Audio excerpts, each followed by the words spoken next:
इस वीडियो में हम लोग इक्थियोसिस वल्गैरिस के बारे में बात करेंगे।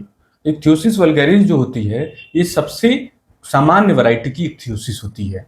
इक्थियोसिस का मतलब होता है फिश लाइक स्केल्स, मतलब कि मछली की तरह से स्केल्स आपके बॉडी पे ड्राई स्केल्स आने लगे तो उसको इक्थियोसिस बोला जाता है। और वल्गैरिस का मतलब मोस्ट कॉमन टाइप।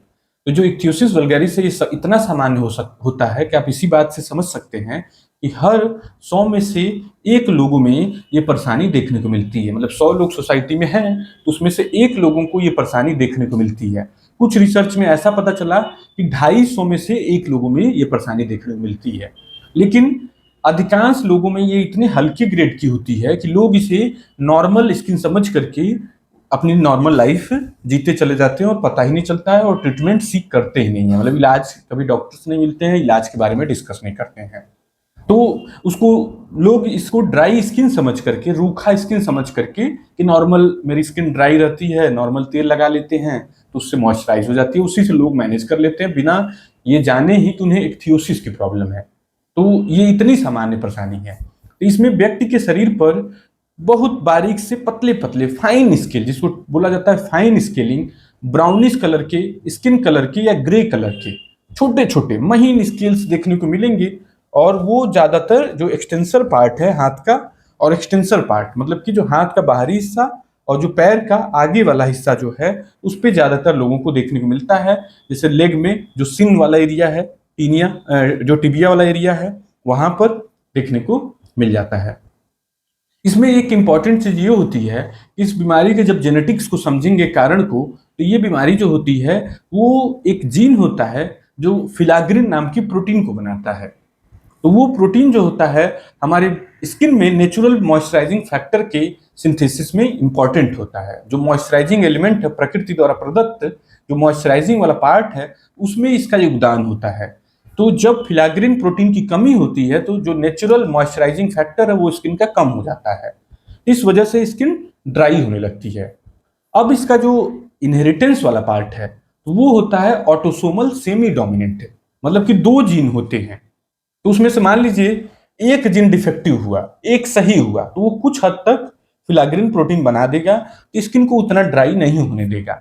इसीलिए जो हेट्रोजाइगोट्स होते हैं, मतलब कि जिसमें एक जीन म्यूटेट होता है, एक जीन सही होता है, उनकी बीमारी बहुत ही हल्की होती है और कई बार वो डायग्नोज ही नहीं हो पाती, उसे ड्राई स्किन ही समझ के व्यक्ति उसे स्वीकार कर लेता है।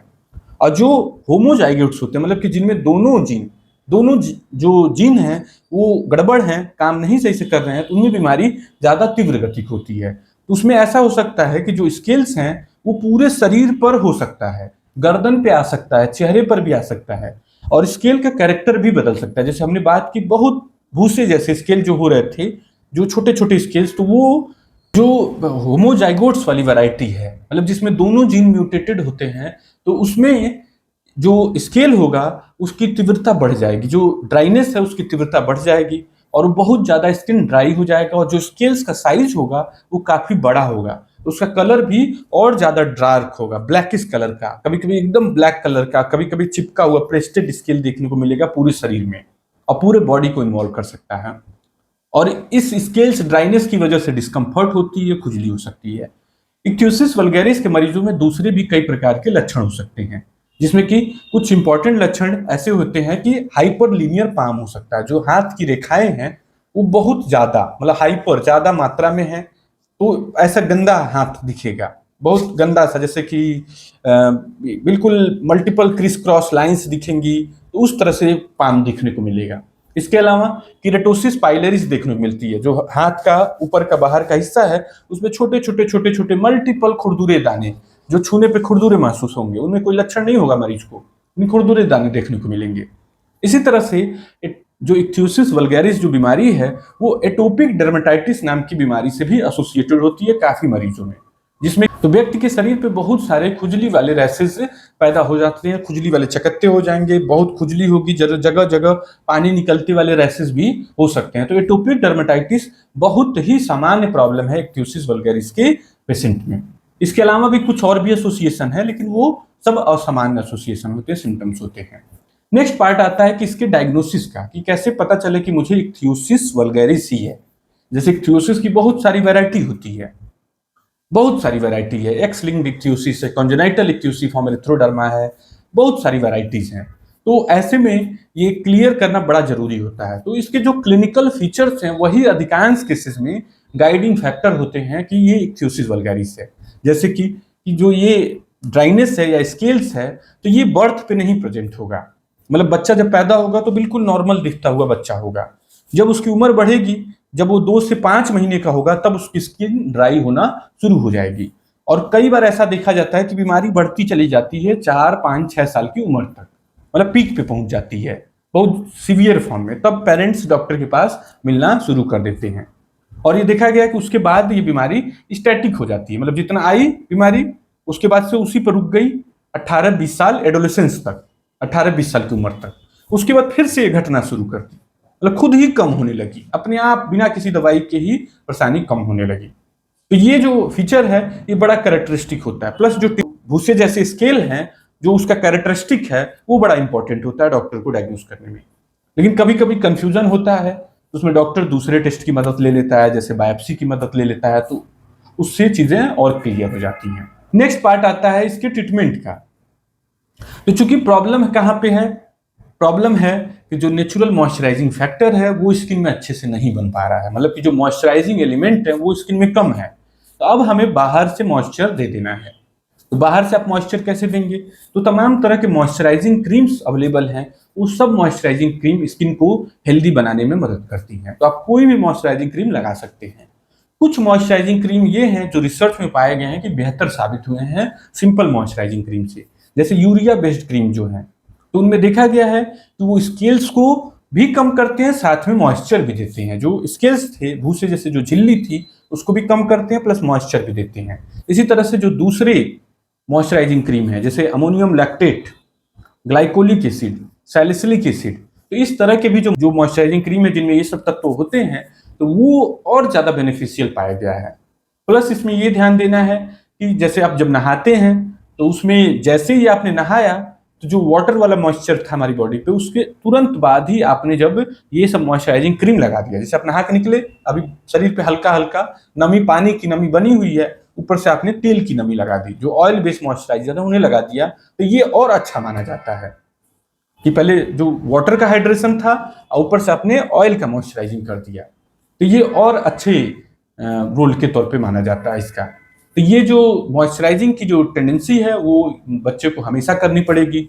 विंटर्स में ज़्यादा जरूरत पड़ेगी, क्योंकि विंटर्स में जो होता है और ज़्यादा ये प्रॉब्लम डिटोरिएट हो जाती है, क्योंकि इन्वायरमेंट में ह्यूमिडिटी कम हो जाती है। गर्मियों में हो सकता है कि मॉइस्चराइजिंग क्रीम की जरूरत बिल्कुल भी ना पड़े। जिन मरीजों में बड़े पेस्टेड स्केल्स होते हैं उनमें एसिड ट्रीटिंग नाम की दवाई भी डॉक्टर देता है और वो कारगर होती है। तो ये जो भी ट्रीटमेंट की हम लोग बात कर रहे हैं ये सिम्टोमेटिक ट्रीटमेंट है, ये इस बीमारी को जड़ से नहीं खत्म करेगी।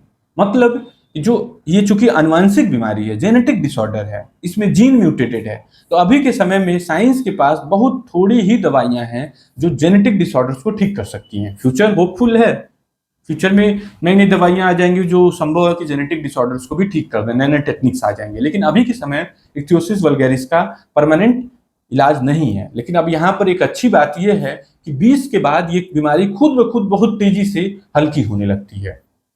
अभी कुछ रिसर्च में कुछ नई दवाइयां आ रही हैं जो कि शायद फ्यूचर में हेल्पफुल हो। जैसे एक मॉलिक्यूल है इंटरल्यूकिन 23 के खिलाफ एंटीबॉडी है, तो वो देखा जा रहा है कि वो हेल्पफुल पाया जा रहा है, तो मे भी फ्यूचर में उसका यूज होने लगे। कुछ और भी मोनोक्लोनल एंटीबॉडीज हैं जो फ्यूचर में यूज हो जाए। तो निष्कर्ष के तौर पर ये बड़ी ही सामान्य बीमारी है, बड़ी सिंपल सी प्रॉब्लम है जिसमें कि व्यक्ति के शरीर पर ड्राई स्केल्स आने लगते हैं। स्किन ड्राई ड्राई रूखी रूखी दिखती है, उसमें छोटे छोटे स्केल्स होते हैं। किसी किसी मरीजों में जिसमें दोनों जीन म्यूटेटेड होते हैं उनमें बड़े बड़े स्केल्स देखने को मिलते हैं, काले काले स्केल्स देखने को मिलते हैं, जो कि देखने के हिसाब से काफी खराब लगता है। प्लस इन मरीजों में एटोपिक वाले जो सिम्टम्स हैं, ड्राई स्किन वाला जो सिम्टम है, खुजली, रैसेस, पानी निकलते हुए रैसेस, यहाँ तक कि ये भी देखा गया है कि दूसरे जो एलर्जिक मैनिफेस्टेशन है जैसे कि छींक बार बार आना, सर्दी लग जाना, सांस की दिक्कत होना, इस तरह की भी परेशानी इन मरीजों में ज्यादा देखी गई है। साथ में हाइपरलीनियर पाम देखा जाता है, केरेटोसिस पाइलरिस देखा जाता है। तो ये सब जो है अधिकांश इसमें से माइनर प्रॉब्लम है, एक्सेप्ट अस्थमा जो दमा वाली परेशानी है, या जो स्किन पे जो एलर्जी वाले रैसेज हैं, एटोपिक डर्मेटाइटिस।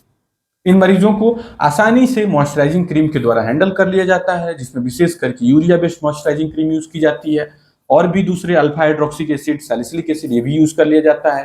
जरूरत पड़ने पर डॉक्टर आपको एसिट्रेटिन नाम की दवाई दे देता है। साथ में यदि आपको एटोपिक डर्मेटाइटिस है तो उसमें खुजली को कंट्रोल करने वाली दवाइयां जैसे कि एंटीहिस्टामिन ग्रुप की दवाइयां दे देता है। जरूरत पड़ने पे कॉर्टिकोस्टेरॉइड ग्रुप की दवाइयां दे देता है। यदि खुजली, रैसेज, एलर्जी बहुत ज्यादा हो तो उसमें short course of oral corticosteroid भी दे करके इसे हैंडल कर लेता है। तो ओवरऑल आसानी से मैनेज कर लेने वाली ये बीमारी है। Thank you.